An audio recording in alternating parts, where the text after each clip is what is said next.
अस्सलाम वालेकुम, welcome back to my channel cooking class with Zahra Bukhari. आज हम लेकर आए हैं बहुत ही मज़ेदार बर्फ़ी की रेसिपी। आज हम घर के आटे से बहुत ही ज़बरदस्त बर्फ़ी बनाने लगे हैं। आपने इसे ज़रूर ट्राई करना है, बहुत ही आसान रेसिपी है। तो चले करते हैं रेसिपी का आगाज़। अगर वीडियो पसंद आए तो चैनल को सब्सक्राइब कर लें और बेल को भी प्रेस कर लें ताकि हमारी हर न्यू व्लॉग आप तक बआसानी पहुँच सके। तो चले करते हैं स्टार्ट। बिस्मिल्लाहिर्रहमानिर्रहीम। अस्सलाम वालेकुम वीवर्स, के हाल है? ठीक हो? इंशाल्लाह मेरे सारे बहना भाई बिल्कुल ठीक ठाक हो सन। अल्लाह पाक दे करम नाल असी भी बिल्कुल ठीक हाँ। ते अज ही असी बड़ी ज़बरदस्त रेसिपी लैके आए हाँ। अज असी बनसा जी आटे दी बर्फी ते घर दी चीज़ां नाल इंशाल्लाह बन के तैयार हो सी। कई मेरे बच्चों की ये फरमाइश भी है कि तुसी बनाना सन सिखाओ कि जेड़े अपने मुल्क तो बाहर है ताकि वो अपने मुल्क दी चीज़ां इस तरह बना के इंजॉय कर सकन। अल्लाह पाक उन्होंने अपनी हिस्सो अमान विच रखे ते अल्लाह उन्होंने हिफाजत करे। ते ठीक है जी, आओ रेसिपी शुरू करते हैं जी। तो ये घर का आटा है जेड़ा गंदम का असी घर इस्तेमाल करते हैं, रोटी पकाने हैं। ये 2 कटोरियां मैं आटे दियां लै लईयां नो। इसका मेजरिंग कप है ना, बिल्कुल ए सेम है। ये 250 ग्राम दी ते ये भी 250 ग्राम दी। ये आटा हो गया 500 ग्राम ते घी हो गया 250 ग्राम। ठीक हो गया। आओ जी रेसिपी शुरू करते हैं जी। तो बिस्मिल्लाहिर्रहमानिर्रहीम। हाफ कटोरी डालते हैं बकाया। असी जड़ा साडा घी है ना वो असी नाल इस्तेमाल करसा। ठीक है, सारा इकट्ठा नहीं डालना, ये थोड़ा मेल्ट हो लवे जी। तो मेरा देसी घी वे, तुसी डालडा घी भी इस्तेमाल कर सकते हो। तो मेरा घी मेल्ट हो गया। इसके अंदर डाल देने असी आटा, इसकी करते हैं मिक्सिंग।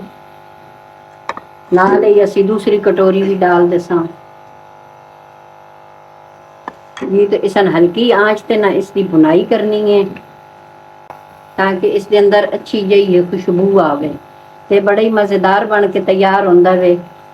तुसी हलवे के तौर पर इस्तेमाल करो या इसकी बर्फी बनाओ, जो भी बनाओ बहुत मजे का बनता है इंशाल्लाह जी। तो इसके अंदर नजर आ रहा घी कम है तो इसके अंदर असी और डाल देने थोड़ा जहा बचा लेसा ताकि जरूरत पई तो फिर असी इस्तेमाल करसा, नहीं तो 2-1 चम्मच असी बचा लेसा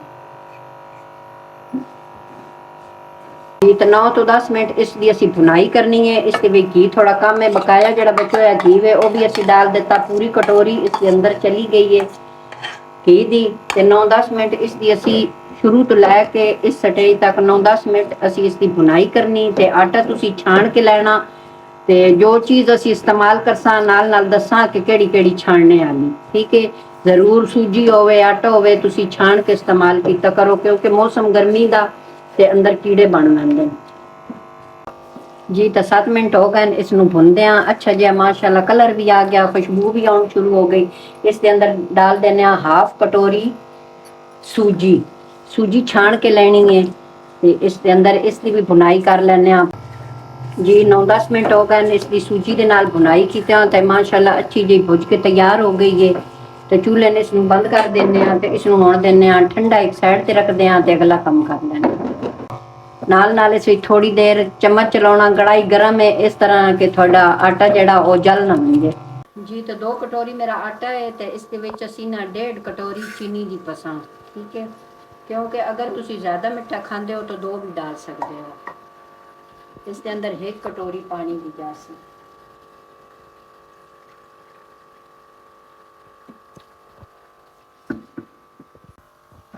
इसकी असी बना लेने चाशनी जी। तो अगर चीनी थोड़ी मैली है ना तो इसके अंदर ना थोड़ा जहा दूध डाल दो।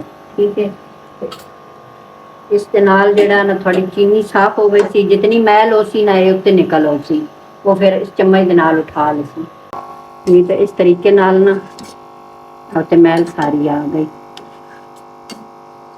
चाशनी थोड़ी बिल्कुल साफ हो गई जी। तो किस तरह पता चल सी कि एक तार दी चाशनी बन गई। इसमें असी चम्मच के नाल ना गरम नू हाथ नहीं लाना, थोड़ा हल्का जिहा ठंडा होने देने चम्मच नू।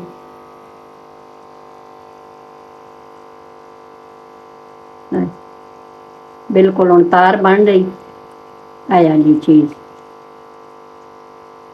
साड़ी चाशनी तैयार हो गई। चूल्हा बंद कर देने जी ते सूजी ता जड़ा आटा ना ये ठंडा होना चाहिए ते जड़ी चाशनी ना ये गरम गरम असी डालनी।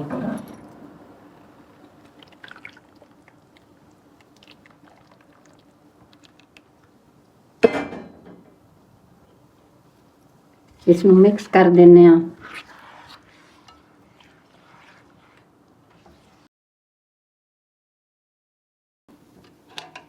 जी तो इसनू गरीस कर लेना केक पैन नू। ते दूसरा अगर थोड़े कोई ट्रे जिस दे विच भी तुसी प्लास्टिक दा बर्तन जमाना चाहो तो जमा सकते हो, थल्ले बटर पेपर लाना चाहो तो वह भी ला सकते हो जी। तो 5 मिनट तो बाद ये माशाल्लाह इकट्ठी हो गई, क्योंकि इस वास्ते सूजी ठंडी होनी चाहिए ते जड़ी चाशनी ना वो गर्म होनी चाहिए ताकि ये घी ना छोड़े।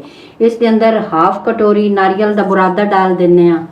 ये बड़ा आसानी नाल मिल वैंदा शाप तो, ताकि इस दे विच एक तो मज़ेदार लगे, दूसरा इसनू नरम ते सॉफ्ट रखसी। 3 खाने वाले चम्मच नीडो दा दूध एक खोए दा कम करसी। अगर थोड़े कोल है नारियल दा बुरादा ते डालो, नहीं तो स्किप कर दियो। ते दूसरा अगर नीडो दा दूध है तो बेशक डालो, अगर नहीं है तो स्किप कर दो। इस तो बगैर भी बन वैसी थोड़ी बर्फी बड़ी मज़े की बन सी इंशाल्लाह।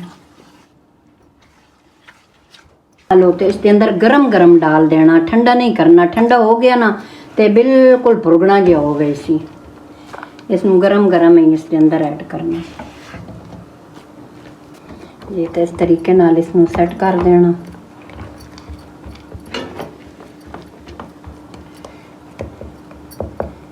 इसके अंदर थोड़े ड्राई फ्रूट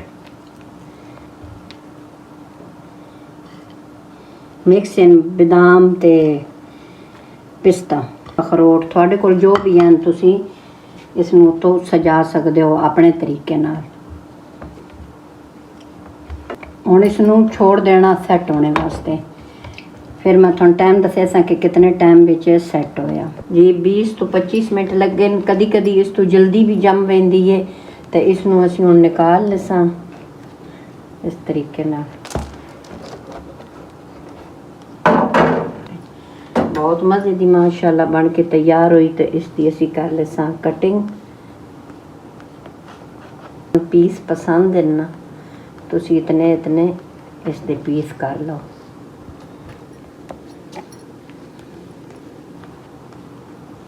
जी। माशाल्लाह घर दे आटे दे नाल इतनी मज़े दी बर्फी बन के तैयार हुई है।